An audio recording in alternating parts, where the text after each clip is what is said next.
happy today to welcome two experts. We have Nieneke van Akker and Boogaard with us. They both work for Cordaid, a Dutch international organization for relief and development aid. Cordaid has over 100 years of experience and is currently operating in 10 country offices throughout the world. They work in fragile contexts and on a number of thematic areas, such as resilience, education, healthcare, and justice. Needless to say, we are very pleased to have these two experts with us, and they will help us enlarge our understanding and increase awareness on such an important but difficult issue. So today we will discuss the impact of gender-based violence in conflict, more specifically on the mental health and the community aspects of it, and we'll discuss the case of the Yazidis.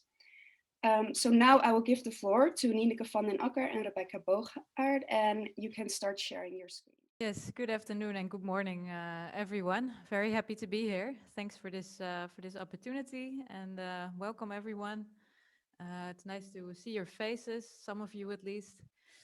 So I'm gonna share my screen, and then I'm first gonna introduce myself, and perhaps Rebecca, you can also first introduce yourself a bit. Do you want to go first, Rebecca? Yes, sure. Hi, everyone. Good to see you. My name is Rebecca. I am working for Cordaid at the moment as a junior mental health and psychosocial support expert.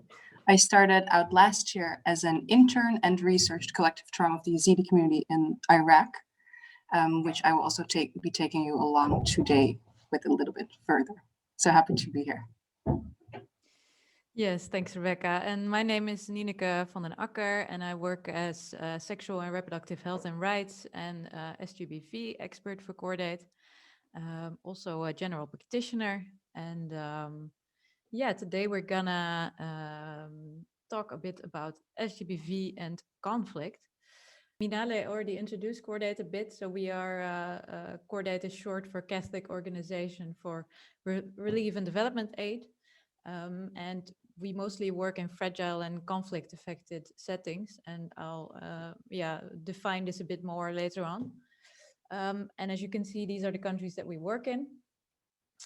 So quite some fragile countries in there, such as Afghanistan, but also DRC or Mali.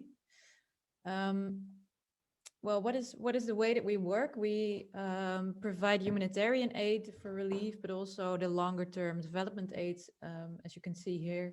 And we have the different sectors that Minale already mentioned.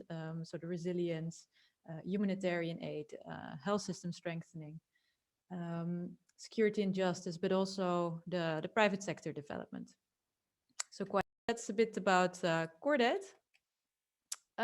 What do we mean with fragile and conflict-affected settings? Because it's important that we know what we're talking about, that we have the same definition. Well, we define in Cordaid a fragile situation one where effective political processes and a strong,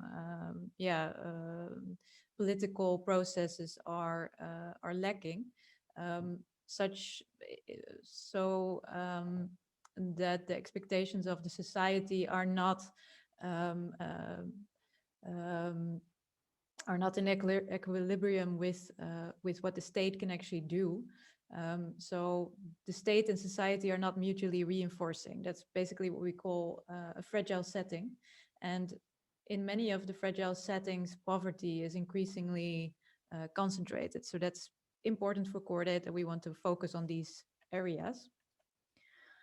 I would like you to go to menti.com if you are able to do that, and use this code.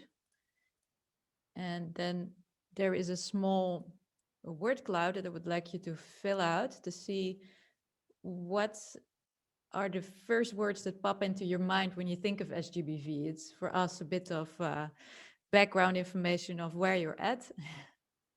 See, patriarchy. Yes. Very nice. Rape.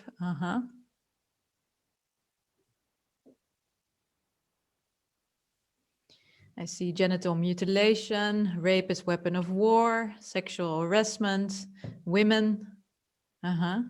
It's a spectrum, I see. Sexual violence, conflict.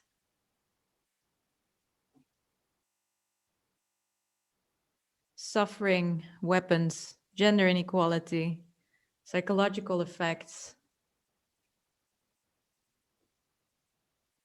Yeah, disempowerment. I think all these words are very, very relevant to the topic. Men, yeah, very good.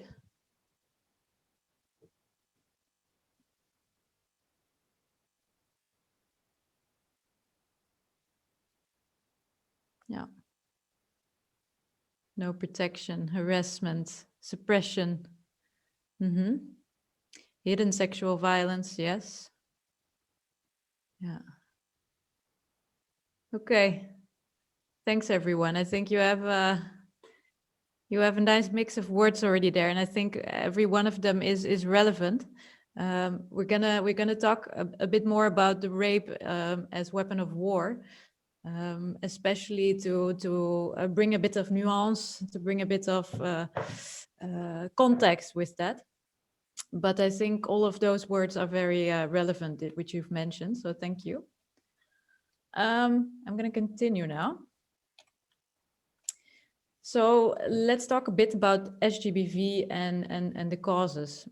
We basically say that any form of violence perpetrated against an individual based on sex and gender or sexual orientation or another identity marker as a result of gender norms we consider that Sgbv. And that can be either physical, sexual, verbal, psychological, can also mean economic exclusion, but also on a more structural, institutional level. So for example, if the government, if policies, national policies are, for example, discriminatory on the basis of gender. And we speak of intersecting identities to say that the addition of specific social markers basically gives you a higher risk of the Sgbv occurring. So for example, if you are a woman, your risk of Sgbv is higher. If you are a Black woman or you are a woman with a handicap, this adds up to the risk. We're going to mainly talk about sexual violence in this topic because that's what's mostly been written about in relation with conflict. However, as we're going to see, it's not necessarily the most prevalent form of Sgbv. If we look at the causes, we have here the ecological model. Sgbv is a very complex problem, and that's also why it's not easy to respond to Sgbv in an effective manner. Usually programs have to be comprehensive, and that makes it a bit more complicated, also more interesting, I think. But as you can see here, you have risk factors on 4 levels, so individual levels, relational, community, and society. And an individual risk factor can, for example, be that you have a history of abuse in your, for example, in your childhood, you've been abused. Well, then your risk of Sgbv occurring in the future is higher than if you had no history of abuse. And the same goes, for example, if you're on the relational level, if your husband is an alcoholic, it might be that your risk of Sgbv is also higher. So what do we do with Sgbv in Cordaid? We have quite some projects. I'm going to introduce you to one that we currently started in December 2020. That's a project in the east of DRC in North and South Kivu, where we provide comprehensive response to Sgbv, especially sexual violence. And we do that through 4 pathways. I put here our theory of change, and we are using basically 4 pillars to achieve our impact. And the first one is the most straightforward, which is Sgbv expertise in one-stop centers. I'm going to tell you a bit more about one-stop centers in the next slide. Second one is health system strengthening, which means that in basic health centers, we want to strengthen sexual and reproductive health services, but also, for example, the first line GBV services. So, for example, you can think of STI treatment. like HIV prevention treatment, for example. And then the third pathway is strengthening the referral lines so that the health systems are very well connected and easily accessible. People know where they can go. And advocacy on the regional and national level to actually prioritize Sgbv more, because it's not happening at the moment. And the fourth one is an important one because it aims at prevention of Sgbv. As we will see later on, the problem is that Sgbv is related, like you've already said in the word cloud also, it is related to gender inequality. And if you want to prevent gender-based violence, you need a gender transformative approach. So this is an example of a one-stop center. I don't know if some of you have heard of the Pansy Foundation with Dr. Mukwege, the Nobel Prize winner. Probably you have. He also uses the one-stop center approach, and basically it means that there are 4 types of services offered to survivors of Sgbv: medical support, psychosocial. Psychosocial can mean different things. It does not necessarily need to be very specialized psychological care. It's often, for example, peer support groups, but it depends on the needs of the person, what exactly happens. There is the possibility for legal support and also socioeconomic reintegration activities. And this is important because many of the survivors of Sgbv, they do have socioeconomic problems after the act of sexual violence happened. Explain a bit more later about that. So what is the relation between conflict and Sgbv? Well, we see that in areas that are affected by acute levels of violence,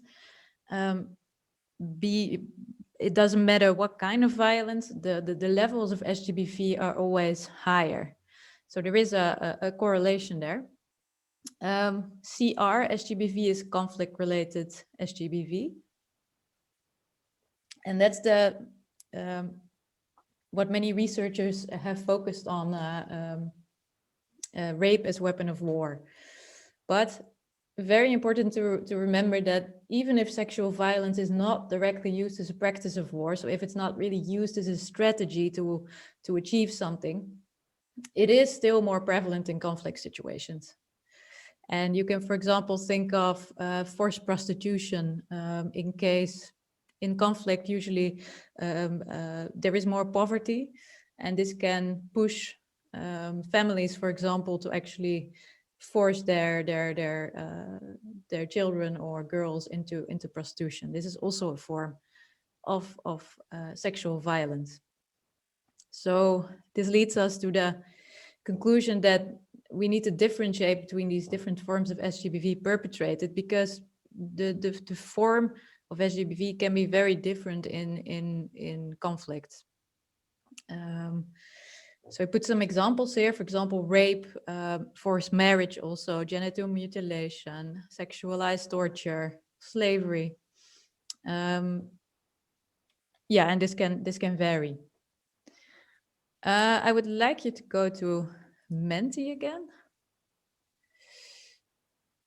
And then we'll do a short poll.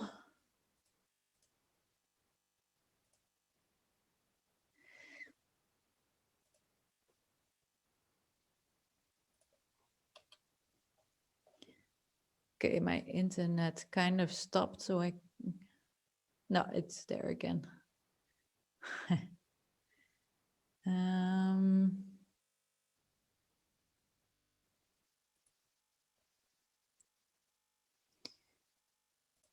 Okay, can you see the poll? Yes, I can. Okay. Then let's see. Okay, I see you already filled it out. Okay, so I see 40%, no, 50% armed troops.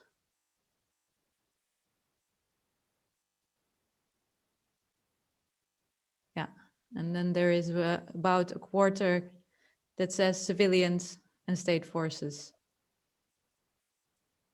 Wait a couple of seconds.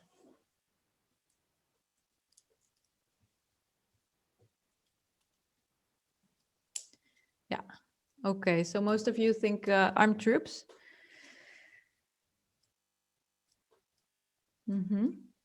Yeah. Okay, well, we'll go to the next slide. Thank you. The thing is that it's often a misunderstanding, but even in acutely conflict-affected areas, civilians are more and more research points into the direction that actually civilians may be the most common perpetrators of human rights abuses, including sexual violence. And perpetrators can include, the regular civilians, such as your neighbor, for example. So it's important that we go away from the too narrow emphasis on conflict-related rape as weapon of war, because this can kind of overshadow the reality of Sgbv that continues often long after the conflict has already subsided. And post-conflict is often very relative. With conflict, violence can kind of become the new normal. And if violence is continues at home, the post-conflict is kind of becomes kind of a relative term in that sense. Again, also conflict leaves disruption of society, and this also paves the way for more conflict. So we kind of are in this vicious circle of violence and Sgbv. Well, let's dive a little bit deeper into the conflict-related Sgbv. There are different explanations of why it is used. So we're talking about the armed troops here and about also state forces. Well, why is it used? First of all, the one that you usually hear about is the weapon of war. Can also be as a means of creating cohesion between combatants. Some see it as a reward, something, as a reward for hard work, so to say. Can be a means to destroy social and cultural cohesion or economic ends, extracting information in torture, for example. However, one thing is always crucial in this, that's the position of women in society. For we see that if women in a society are devalued, so if women are subjugated to men in a society, this kind of is this gives an increase in gender-based violence, which is a predisposing condition for sexual violence in conflict. What are the effects of Sgbv? Well, there are short-term and long-term. The short-term consequences are mainly medical and psychological. Long-term consequences are, again, can also be psychological. I put the same risk factors here as the ecological model, because it kind of shows that on every level there are consequences.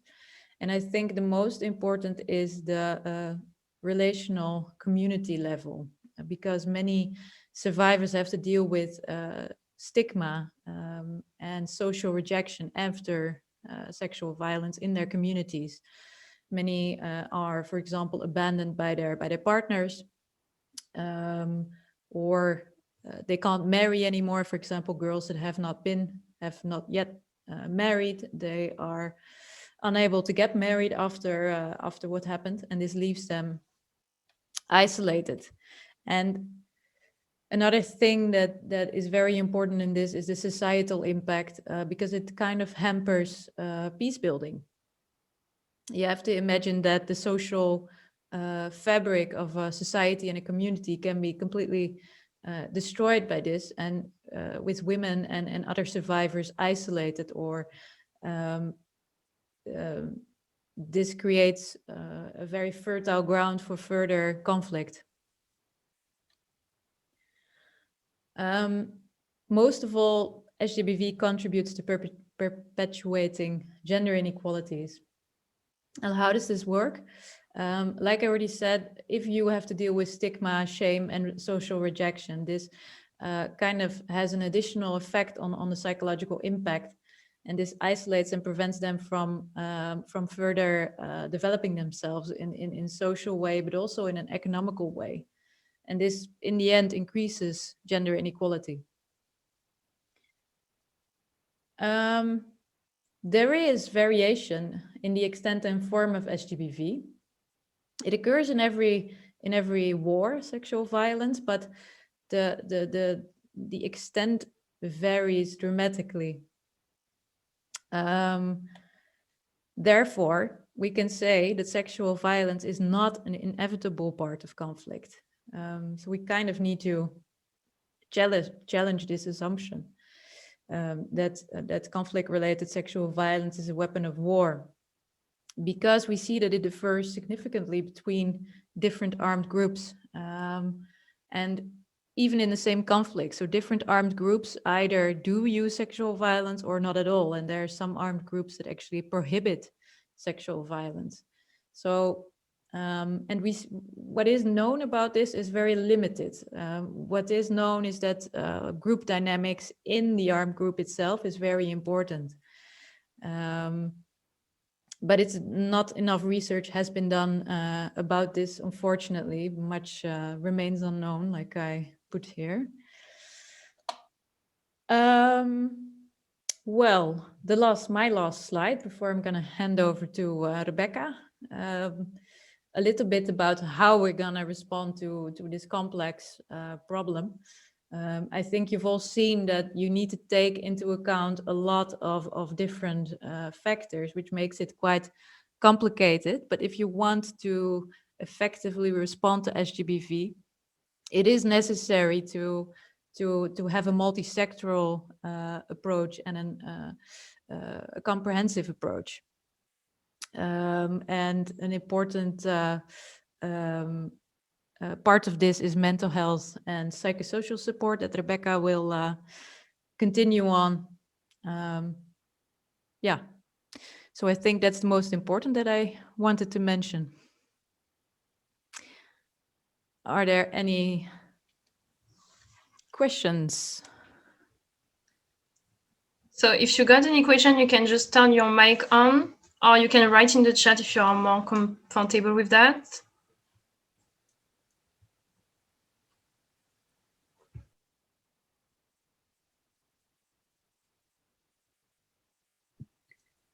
If no one has any questions, I might have one question. I was wondering, who do you think should be the main actor in addressing the effects of GBV post-conflict? Like you said, it's a multi-sectoral approach, so it should be like a collaboration, but who do you think should be responsible for this? Should it be the state or, yeah? Yeah, that's a very good question. I think exactly, it should be multi-sectoral. For example, if you're only going to solve the problem medically, yeah, then you leave survivors with, for example, a big mental health gap in that sense. Yeah, I think the state in the end should be the one organizing it. I think that would be the most effective. However, if you live in a fragile context and the state is probably not the one that should organize this. So in that sense, in the areas where Cordaid works, I think NGOs could also take this up and then lobby and advocate for what they think is necessary. And it has to be evidence-based. It is complex, but it needs to happen in a very in an evidence-based way. Also to really be able to do no harm, because that's very important in this topic. That you, sexual violence does give traumas to people, and the do no harm is one of the most important things. So it has to be well coordinated, and it has to be, yeah, evidence-based. Yeah. Thank you. If I may, I also have a question. I'm wondering, can something be done on the prevention side of gender-based violence? Because all that I've been hearing is about the treatment and caring of the victims, things like that, maybe punishment of the perpetrators. But is there anything being done on the prevention side of it? Yes, for sure. I also mentioned that. I'm not sure if you heard it, but in one of the first slides, I mentioned that one of the one of the main factors contributing to the underlying causes of Sgbv is gender inequality. So on the prevention side, there is a lot to do, especially in communities. And that's usually using a gender transformative approach, is trying to change harmful gender norms. Okay. Yeah. And then, I don't know if it's possible for an NGO, but are you also maybe in touch with those armed groups, that perpetrate these crimes? As Cordaid, I know we are not in contact with these armed groups. It's also because it's a bit tricky in that sense. And I think again we need to kind of stress that you don't want to do any harm, so you have to watch out with what you're doing, and you also want to stay neutral as an NGO. You don't want to take any side. So it is complex, but I think there is of course only so much that you can do as an NGO. Okay, thank you.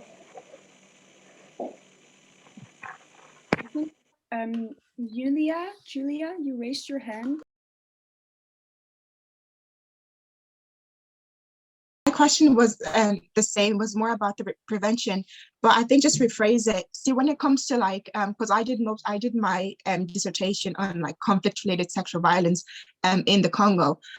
So when it comes to like the prevention itself, looking at looking at like the war that actually perpetrate these crimes, is there anything being done to like sort of try and end the wars? Because obviously in the Congo, you've had the war and since like 1998, and it's still like ongoing kinds of comes and goes. But is there anything being done to kind of tackle that aspect of conflict, wartime rape, sexual violence? Because I feel like once there's still war, obviously it has an impact on like justice. So basically anything that you do, it almost becomes pointless because you have to do it again and again when the war outbreaks. So is there anything that's being done to focus on that side? Yeah, that's a very good question. I mean, there is, for example, a UN mission for peace.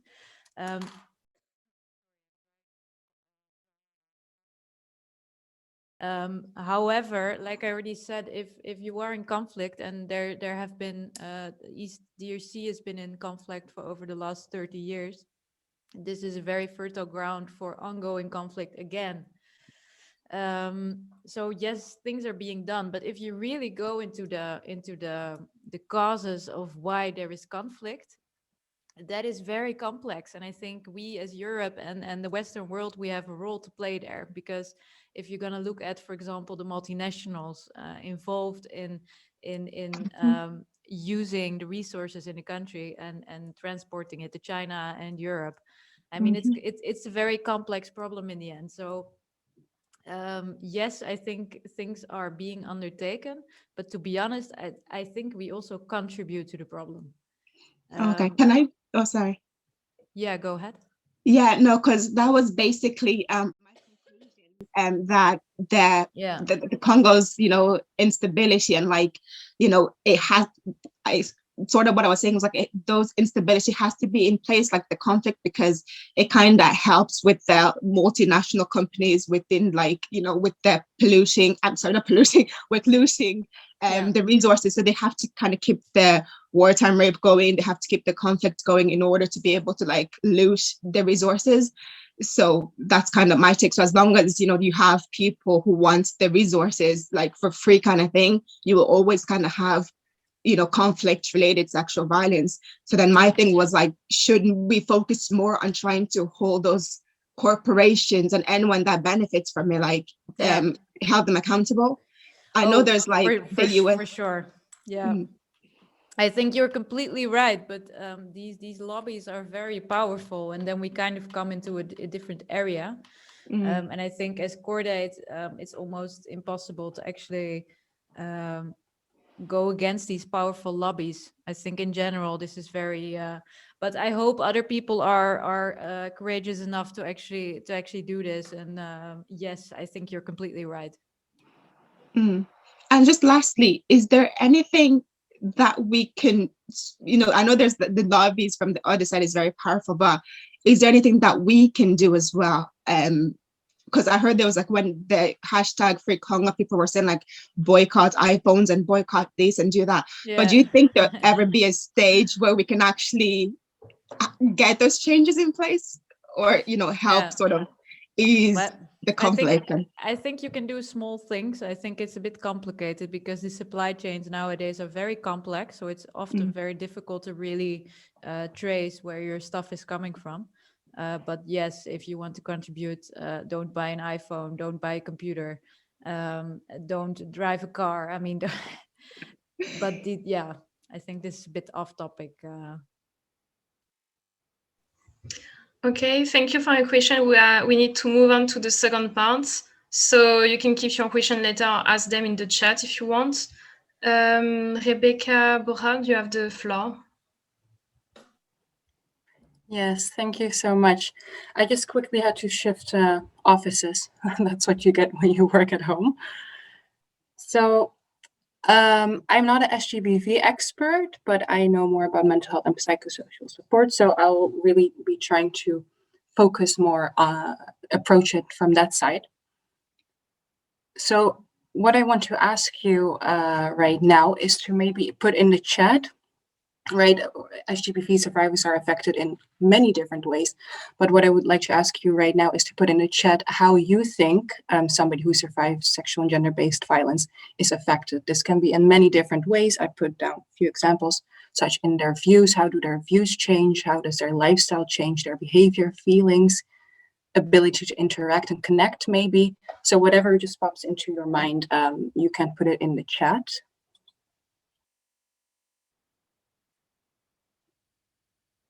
Feeling of rejection, feeling of shame. Yes. These are feelings. Difficulty in functioning in job or social lives. Yes. Our behavior changes. Lack of trust in men. Difficulty to move on, to continue with our lives. Suffering from trauma, feeling weak. Post-traumatic stress disorder. Changing coping mechanisms. Yes, so we see a lot of examples which match, right, our views, our lifestyle, behavior, and feelings, and difficulty to move on. Our lack of trust really affects also our ability to interact, connect. So thank you for that.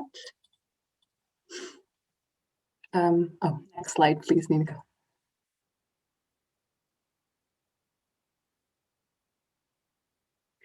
Right. So I think what we have to understand, which sexual and gender-based violence or with any traumatic experience really, is that it affects our emotion. Experiencing something traumatic affects our emotion, but also because it affects our emotion, it affects our physical sensations, our behaviors, and our thoughts, and that again affects our emotion. So there's really this cycle of how people are affected by trauma and by sexual and gender-based violence. The suffering, so when the act or the violence, the assault happens, it is just the start of the suffering, and it takes on long after the actual violence is over. People still suffer in their thoughts, behaviors, and emotions. And it also does not only affect the victim or the survivor of the violence, but also people around them, because if our thoughts influence our emotion and our emotions influence our behavior, for example, if you are thinking no one likes me, you will feel worthless, you will feel empty, and this might affect how you interact with people or how you view yourself. For instance, over or under eating, or staying away from fun activity, not giving you the space to do this. Next slide, please. Thank you. So what will this look like if we fill it in for a sexual and gender-based violence survivor? For emotions, I listed a few, but it can be, depending on the person, of course, it depends on the person, what they feel and what they think and how they behave. Some people might have it more severe than others, but I listed a few of the emotions that we could have as a survivor of gender-based violence and sexual violence. Fear, I think, is a very prominent one. Anxiety, our trust levels, our view of the world is broken.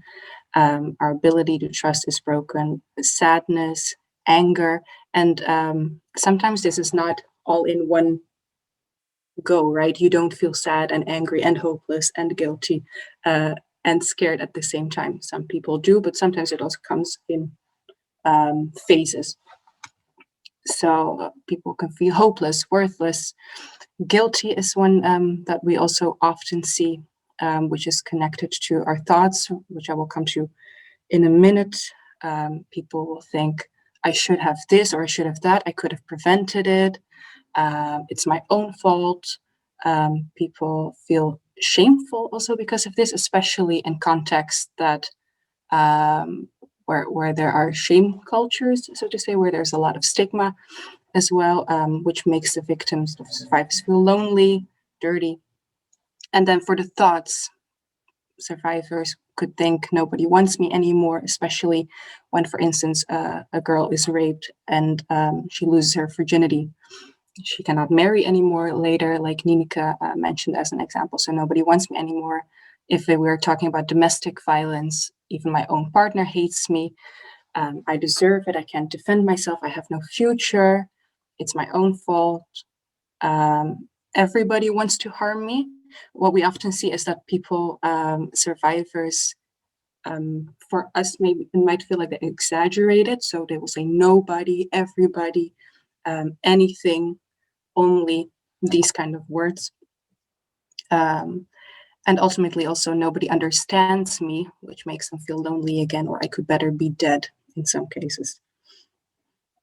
And this is what I wanted to ask you, but it's already there. So I will move on to behavior as well. So if we feel these emotions, have these thoughts, it will influence our behavior.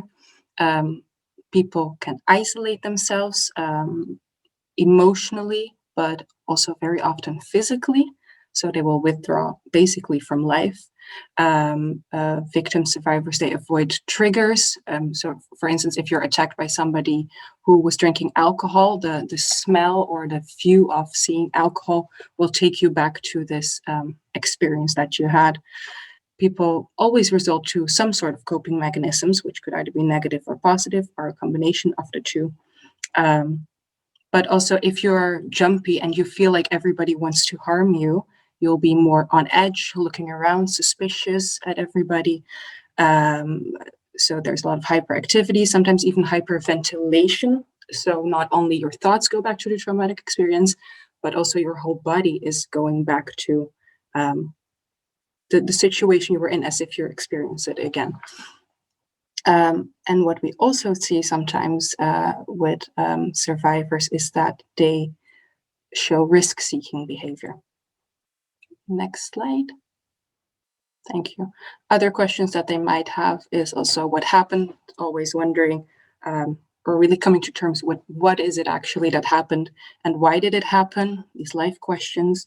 It changes beliefs about yourselves and others, which we just went through.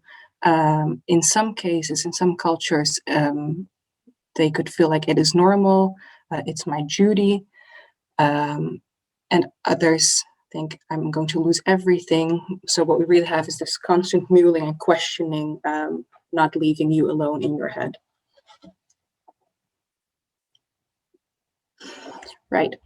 So since I started working in this field, I really realized there is a lot of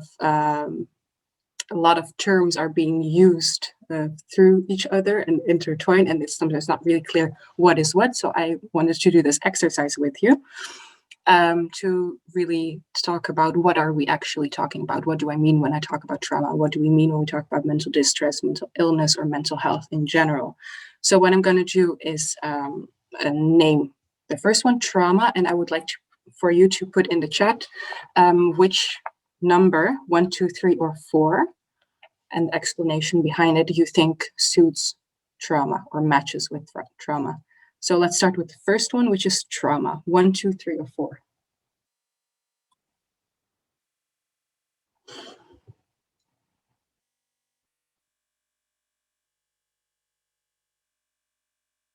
I see a lot of 3s coming in. Only 3s coming in. Yes, well, you were right. Trauma is more like we have physical trauma, which is a physical wound. There's also emotional trauma, which is emotional wound, which is often the effect of a traumatic event, which is a deeply distressing or disturbing event that overwhelms an individual's ability to cope. Then the second one, mental distress, 1, 2, or 4, because 3 is gone.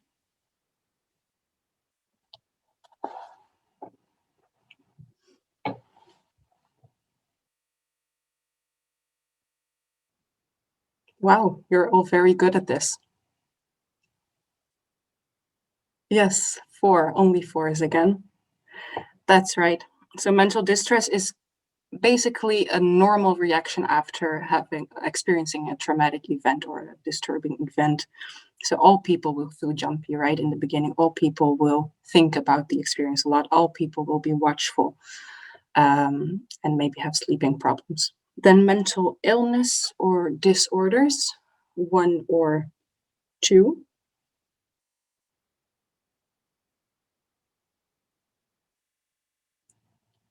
Yes, also correct. Mental illness or disorders is often mixed with mental distress, but mental illnesses are really specific. This is if something is long-term and people are really feeling these consequences for long-term and really severely. So these are disorders such as post-traumatic stress disorder, anxiety disorder, psychosis, depression, bipolar disorder, etc. And then the last one, mental health, which one would it be? That is number 2. Yes. A state of well-being in which the individual realizes his or her own abilities and can cope with normal stresses of life, can work productively and fruitfully, and is able to make contribution to his or her community. Next slide, please, Nieneke. Thank you. So this is what I was explaining a little bit earlier.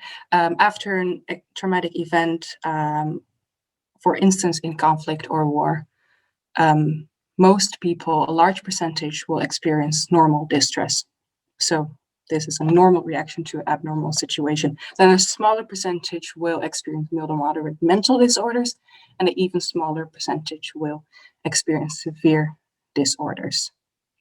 So not everybody, after having experienced Sgbv or after having experienced conflict or war, will have a mental illness. But most of the people will be mentally distressed. Next slide. Thank you. Right. So the big question is, where can we cut off the cause of Sgbv at its root? And is there a link? Is there an interconnectedness between mental health and sexual and gender-based violence? Could we be talking about a vicious cycle here? And I think in some cases, this is definitely the case. So what we just went through about our risk-seeking behavior, for instance, survivors of Sgbv will have psychological consequences, normal distress, or sometimes even mental illnesses. This will affect their behavior. And if they result to risk-seeking behavior, it will have a higher risk of recurrence of Sgbv and other traumatic events and experiences. Now, for perpetrators, this is not always the case. Here I'm talking more about a byproduct of fragility and not necessarily as rape as a weapon of war or Sgbv as a weapon of war, because then it is different. But what we often see is that increased stressors in the family system, for example, economic stresses, will influence the psychological distress of, for instance, the male who's taking care of the household. and whose task is to provide for the family, which will have behavioral consequences and increase in sexual gender-based violence, which will again increase stressors in the house. Next slide, please. Thank you. Right, so a lot of the examples we were talking about, we also see with the Yazidi community. To quickly take you through what happened, I think you also could have read about it because Minale, she wrote a very interesting article also about this, which I'm sure you all have read. But in 2014, ISIS, Islamic State, they committed a genocide against the Yazidis. They killed men, they enslaved the women and traded many of the women. They brainwashed their children, and they really feel like they were betrayed by their neighbors. Because many of their neighbors joined ISIS, is the story that goes around, and even bought some of their girls and women.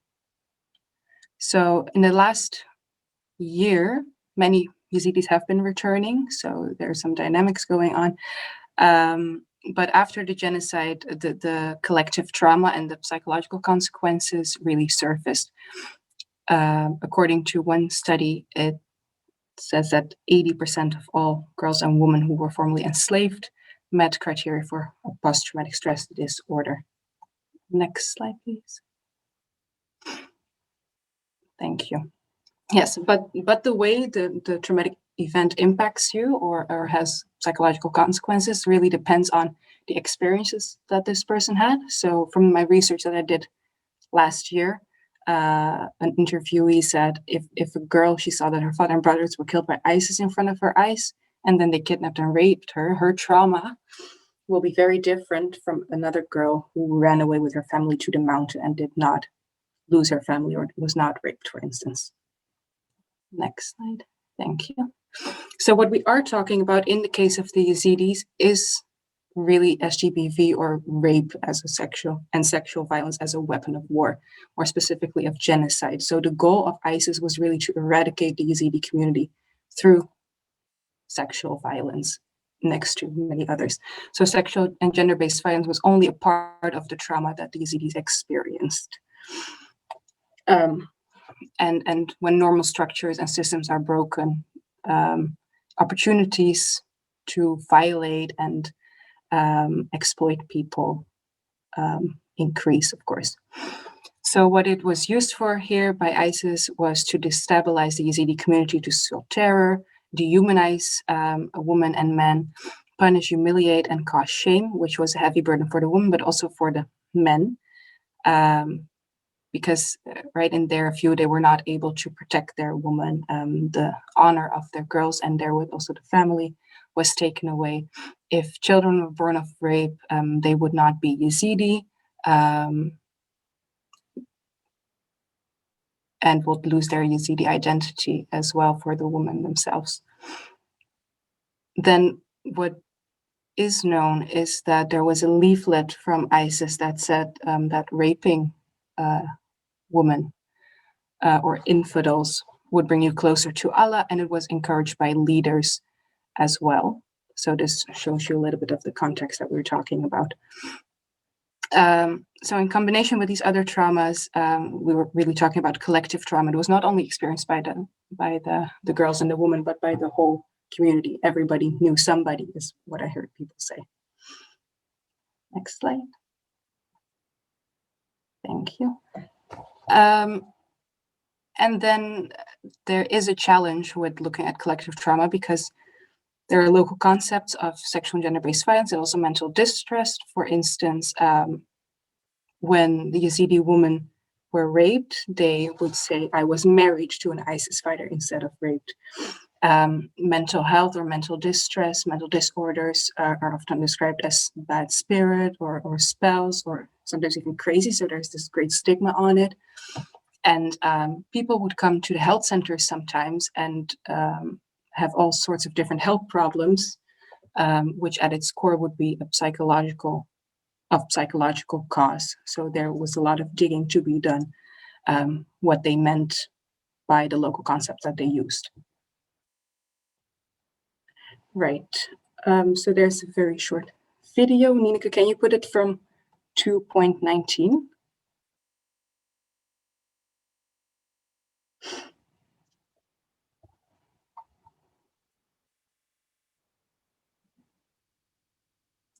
Oh, we can't hear anything.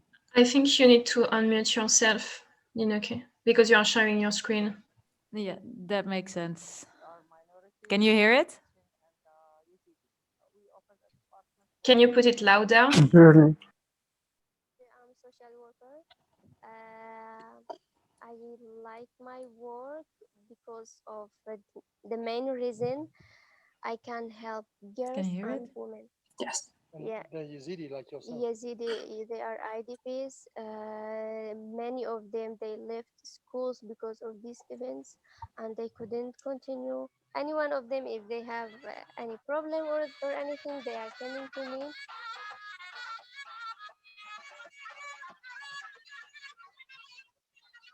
I'm a psychiatrist, working since February in Sgbv with Cordaid. What are the kind of disorders and traumas your patients are dealing with? Well, till now, mostly are anxieties, depression, psychological problems related to traumas. All your patients are women and children, I believe. Yes, till now, yes.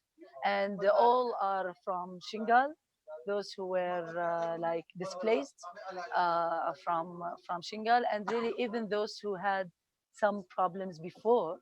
But this event, this huge traumatic event of displacement,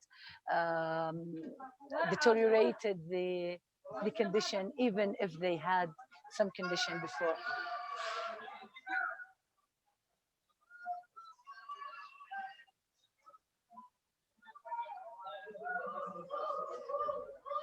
And some of them, their problems started from the what happened in Shingal because of ISIS. Sanita's doing a huge work because usually I receive these clients referred from Sanita. She meets people through her psychosocial activities like the courses, the awareness sessions, and the cases that she knows that they are already having some psychological problems that are diagnosed or they need some help. Like some cases, they were not previously diagnosed. So she refers those cases to me. So, All right, you can stop it here, Nieneke. Yes, so unfortunately, we don't have time to see the entire video, but it can be found on YouTube on the Cordaid if you search for Cordaid. So if you want to watch the entire video, you can find it there. To zoom in a little bit about what Cordaid does on MHPSS. In Iraq, as you saw in the video, we started working with Yazidi IDPs in Sgbv and later also with returnees on the Nieneke plains.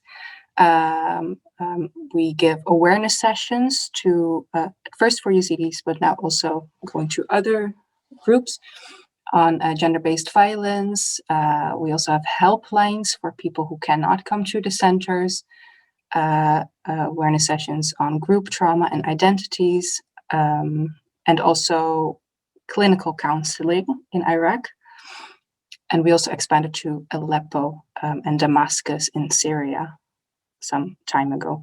Then in the Central African Republic, we are working with listening centers for youth, specifically also survivors of sexual and gender-based violence, where they can come and they will be supported by psychosocial assistants who were trained in psychological first aid as well, to really opvangen, to really make sure they were taken care of after this experience emotionally and with other things that they needed. And part of this was also doing social, recreational, and cultural activities with them. And community awareness raising was done in the communities themselves. And because of this awareness raising, which is a very important part of, I would say, all of the projects on Sgbv and MHPSS, more cases were also referred to the listening centers because the community was engaged in this as well. And what they would also have in a listening center is to refer the children to other structures and other support that they would need. One few of the results from this project was that they found that children showed less anxiety and had more bonds and socialization. and other projects which I cannot zoom into today, but we are doing a Cordaid on MHPSS, often in combination with Sgbv, are in Uganda, Yemen, Lebanon, and also Syria. Thank you. So my research was not focused on sexual and gender-based violence, but there are a few things that we found. One of the things is that most of the people that were interviewed were asked which groups would need specialized support in your community, and many of them would say for those who were kidnapped in 2014, which they mean the women and the girls that were victims very often of sexual and gender-based violence.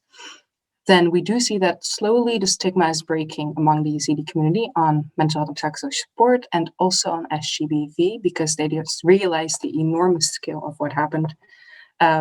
And something very important is that interventions targeted at women should also consider men or the family system.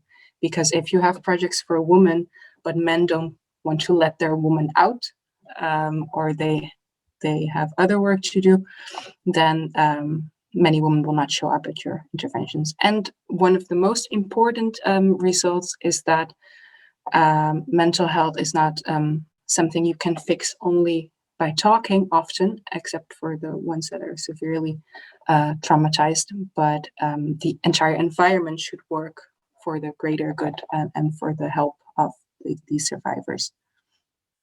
Next slide, please. Thank you. Right, so for mental health and psychosocial support, but also for Sgbv, multi-leveled approach would be needed. Community-focused, this would focus on religion and coping, for instance, the importance of burials and mourning rituals, but also economic activity. So really trying to bring back this activity and this life and this connection with people and belonging. And then person-focused specialized support we also have, but this is more often done for those who are in the top of the pyramid. So those who are suffering, for instance, of disorders, which includes psychological first aid, linking survivors to other services, and psychological clinical interventions, such as therapies and psychiatry. Right, but there is really no easy answer, because as one of the Syrian women explained, not from my research, but from another, she says, what did we benefit from talking? I can go anywhere and talk about my problems, but I know that nothing will happen. I will not get help. No one will help me. What is the difference? So talking is not always the answer. It should always be circumvented in a series of support, which can be seen in this pyramid as well, which is the pyramid, the MHPSS pyramid, which we use in programming, that really shows us the different kinds of intervention and different kinds of supports that are needed. But like I said, there is no one size fits all. All right, that was a lot of information coming your way. I hope you could keep up. And if there are any questions, please feel free to. Everyone, I will need to leave by now because I need to go to another meeting. So I hope Rebecca can answer the rest of the questions. I think that will be fine. Huh? Thanks for listening, and I hope to see you soon. Thank you so much for being here, and okay. Enjoy the rest of your day. You too. Bye, Nieneke. Bye. And thank you, Rebecca, so much for your presentation. It was very insightful, and maybe especially for me, like I was there when they were filming the video you just showed, and I know how important the work is that Cordaid is doing there. So thank you so much for talking to us about that. If anyone has any questions, please feel free to just unmute yourselves or pop them in the chat. Okay, I got a question. What do you think are the most important factors in the healing process for the survivor? Do you think it's justice with law, or is it the community healing? Is it psychological support? Yeah, thank you for that very good question. I think ideally it is a combination of all of them, right? All of these things, justice, but also psychological support, and social connection all contribute to better psychological well-being. But very often, especially in contexts of conflict and war and fragility, justice is not always something that can be achieved. So I would say, especially in the case of Yazidi, that is definitely a very important factor, but might not be very achievable. So we should focus on the things that we can do, which is, for instance, enhancing social connection and psychological, clinical support, but also psychosocial support. And right now, as Cordaid, we are looking into integrating mental health and psychosocial support into other projects that we are doing. So, for instance, livelihoods, because we just heard that livelihoods are also important for women, right? As or any survivors of gender-based violence, to really make life as normal as possible again, so that they don't have to constantly think about what happened. Yeah, so ideally the entire pyramid or the entire package, but unfortunately that's not always possible. Thank you. Hi, thank you very much for your talk. It was very interesting. I was just wondering, you kind of went into it already a little bit, but what are kind of the issues of, like, how do you go about breaking through the taboo or communities where there's a real stigma, such as the Yazidis? Like, how do you go about that process of also engaging men, and like, what are the steps that you have to take? Yeah, thanks for this question. That's a really good point, because this is something we almost always face in every situation, especially in these communities.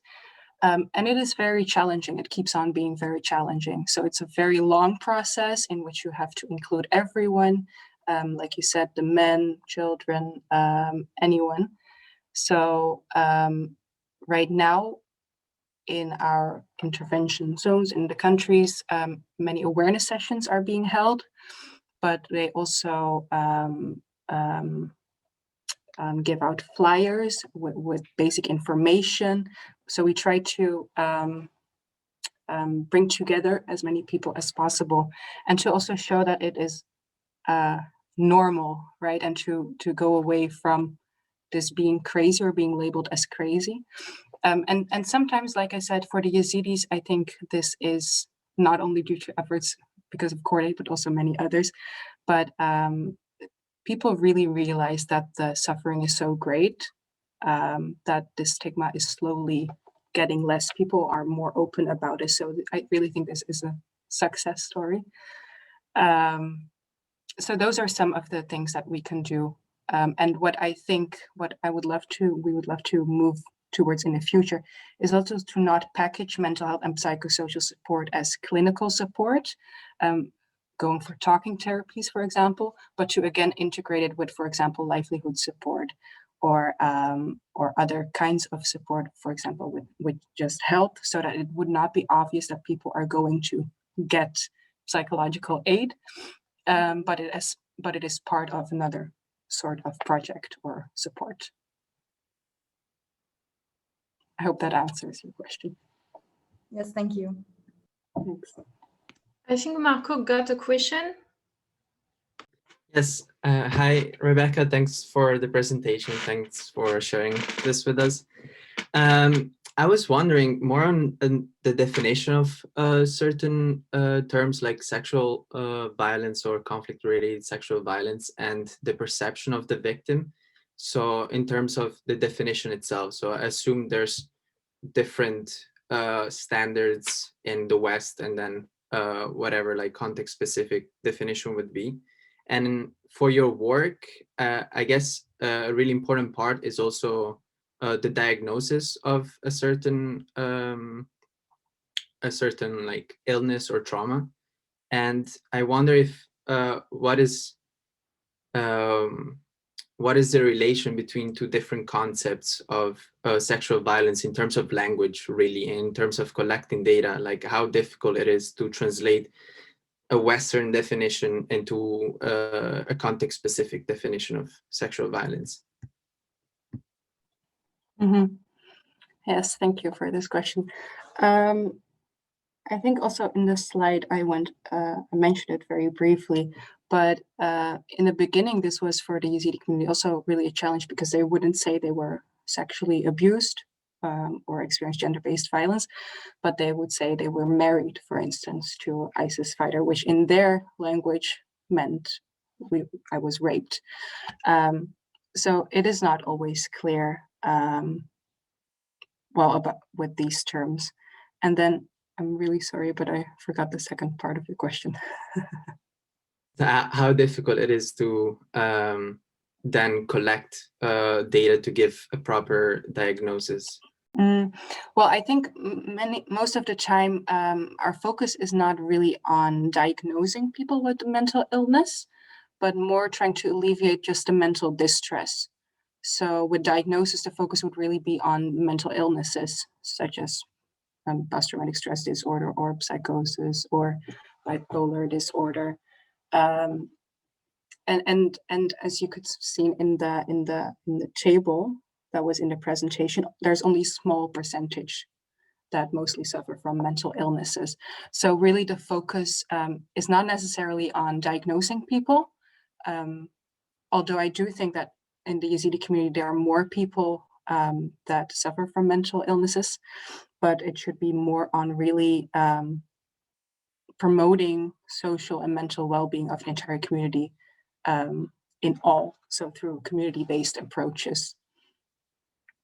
Again, like social connectivity and relational activities, livelihoods, but also reconciliation or social cohesion. Any last questions? We're also gone over time. I hope it's all right for you, Rebecca. But if there are no further questions, then I think it's time to wrap up. Well, thank you once again, Rebecca and Nieneke, who left, for reserving your time for us and sharing your insights. And thanks to everyone who was here and participated and contributed. Furthermore, if anyone is interested to contribute to the Security Distillery with an article, you can always reach out to us on our social media channels or send us an email. You can find this on our website. And we hope to see you all at our next event. This event is recorded, so we will be posting it if you would like to go back and rewatch some of the information that was shared. So thank you all. Have a good weekend, and thank you.